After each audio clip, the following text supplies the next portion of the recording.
Inspired by actor Christopher Reeve, Garrett has also held out hope that there will someday be a cure for spinal cord injury. He was my idol.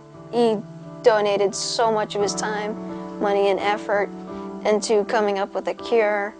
It was really hard for us when Christopher Reeve passed away because he was such a icon and someone that people could follow.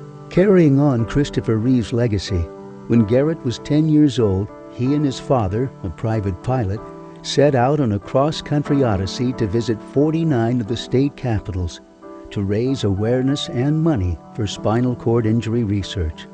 He was scared. He thought for sure that all hope was lost and that they were going to stop working on a cure, and that there was nobody to test the cure before he had to test it. And I reminded him that all the stuff that Christopher Reeve was doing is being done or being looked at Shriners as something for children.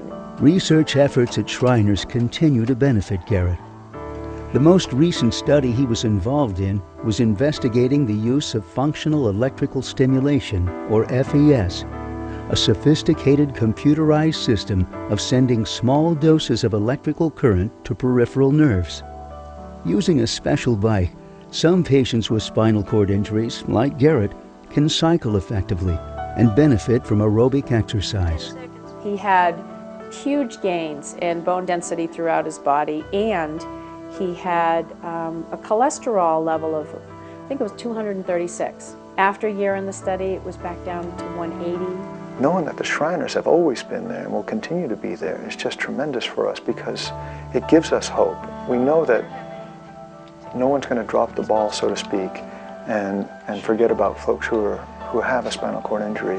I think it's very important for families and even for Garrett at his young age to know that there is going to be hope for getting return of function. And I try and be realistic, but also very optimistic that he will see some of these advances in the not too distant future, and certainly in his lifetime. For now, Garrett lives each day to the fullest, participating in fundraisers and volunteering for medical research studies that not only benefit him today, but provide hope for every child with a spinal cord injury that someday Shriners may find the answer to help them walk again.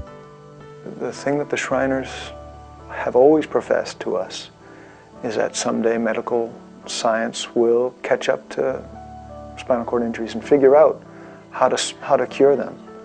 And we feel confident that that'll happen in Garrett's lifetime.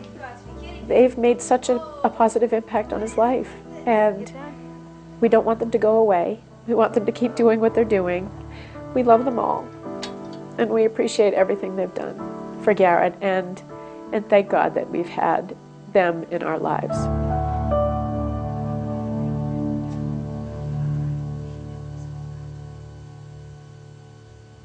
Shriners Hospitals for Children, providing expert medical care today and groundbreaking medical research to give children hope for a brighter future. She has the face of an angel. She's an absolutely amazing child. A smile that lights up a room. She is bubbly all the time. And a personality that captures your heart. I want to be where the people are. To see Lee Dittman today, it's hard to imagine that a rare medical condition could have resulted in her life ending before she was ever born. A couple months after being married, I was pregnant. Happy, exciting time of everybody's life being pregnant, and at 16 weeks, we were told, hey, hang on, there's something not quite right. The whole pregnancy was horrible. Every day or every time that we went to a doctor's visit, it was worse and worse and worse. So we went to a high-risk doctor. Of course, he was like, this child's legs are measuring way under what her legs should measure. They're very bowed. Never seen anything like this before in my life. It would have to be complete retardation. And through the whole course of the pregnancy, to make matters worse, we're having doctors tell us to abort this child. And we're like, you know, you think to yourself, dear God, man, that's not an option here. If she is to have the ultimate demise at the end, then we've done the right thing and we've let God do his work. It was very tough, you know, being just married, going through something that was supposed to be so exciting, and having that placed in front of you. After 9 months of facing the unknown, little Lee was finally born. They put her over there, I look at her, she can tell she's definitely got leg deformity. Okay, her legs are all the way up on her chest, and they're very horseshoe. They look terrible. They do. My wife goes, "What does she look like?" I said, "She looks perfect." Look what we would have lost. She's perfect.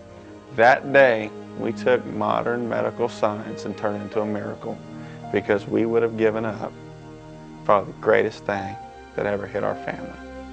Within days of Lee's birth, the mystery that baffled doctors for 9 months was finally solved. And they had done x-rays on Lee and found out that she had actually had 5 broken ribs and a broken femur that had healed inside the womb. Lee was diagnosed with osteogenesis imperfecta, better known as brittle bone disease, a condition that would affect her growth and left her bones incredibly fragile. The pediatrician that I was going to pick suggested to fill an application for Shriners. When you're at your wit's end and you don't know what to do, and a name like Shriners comes up,